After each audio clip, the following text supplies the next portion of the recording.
এবং এবং সিও মহোদয়কে যিনি এই প্রকল্প গ্রহণ করেছেন। তো এখানে 4 বছরের প্রকল্প। আমার একটা পরামর্শ হলো, সেটা হলো যে যদি এই প্রকল্প আপনারা নতুন করে নিতে চান, তাহলে যেখানে আমরা নিয়েছি এখানে আমরা 3টা বিভাগের 8টা জেলায় নিয়েছি, 73 জেলায়। তো এরা তো মোটামুটি দাঁড়িয়ে গিয়েছে এবং এখানে আমাদের যে কমিটি রয়েছে আমি তাদেরকে ধন্যবাদ দিতে চাই, তারা আসলে অ্যাক্টিভলি কাজ করে যাচ্ছে। এবং আমি মনে করি যে তারা যদি আন্তরিকভাবে কাজ করে যায়, ওখানে আপনারা জানেন যে আমাদের উপজেলা নির্বাহী অফিসার এবং আমাদের জেলা প্রশাসক রয়েছে, যারা আসলে এগুলো সমন্বয়ের ভূমিকা পালন করে থাকে। আপনারা তাদের সাথে সমন্বয়ের মাধ্যমে যদি কাজ করে যান, তাহলে সরকারি যে বরাদ্দ রয়েছে, পাশাপাশি বেসরকারি খাতের বরাদ্দগুলো আপনারা যাতে সুষ্ঠুভাবে কাজে লাগাতে পারেন, সেই বিষয়গুলো নিশ্চিত করা সম্ভব হবে। এবং পরবর্তীতে যে জেলাগুলোতে আমাদের এখনো এই কার্যক্রম পরিচালিত হয় নাই, ধীরে ধীরে সেই সব এলাকাগুলোতে সম্প্রসারণ করা যেতে পারে।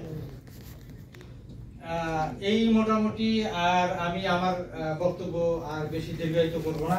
আমি আবারও আমাকে এই প্রকৃতির স্বরূপ দুটি আসলে পরিবর্তিত হচ্ছে এবং দারিদ্র্যের যে ঝুঁকি সেটিও আসলে নানান দিক থেকে দেখার বিষয় আছে।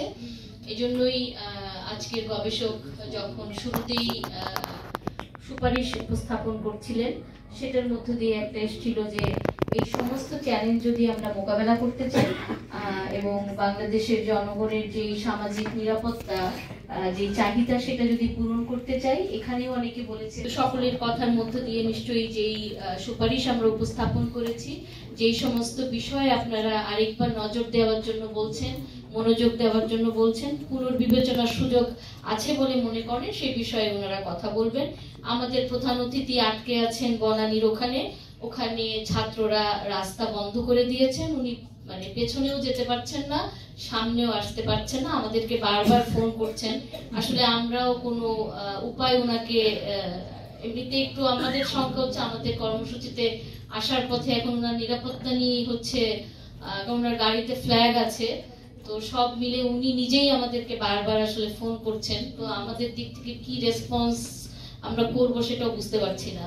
মানে উনি যেই জায়গায় আছে হাঁটার দূরত্বেও নাই, আবার হচ্ছে উনি পেছাতেও পারছেন না, আগাতেও পারছেন না, উনি বারবার ফোন দিচ্ছেন আমাদেরকে। এখন জানি না আর কি, মানে এই জন্য বলছিলাম যে আসলে উদ্ভূত পরিস্থিতির কারণেই আমরা আজকে যদিও আমাদের সরকারি অধিদপ্তর মহিলা ও শিশু বিষয়ক মন্ত্রণালয়, যেটি বলছিলাম যে মন্ত্রণালয় সবচেয়ে বড় যে সামাজিক নিরাপত্তা কর্মসূচি ভিজিটি সহ অন্যান্য কর্মসূচি বাস্তবায়নের সাথে যুক্ত জনাব জাকিয়া আফরোজ, পরিচালক অতিরিক্ত সচিব মহিলা বিষয়ক অধিদপ্তর।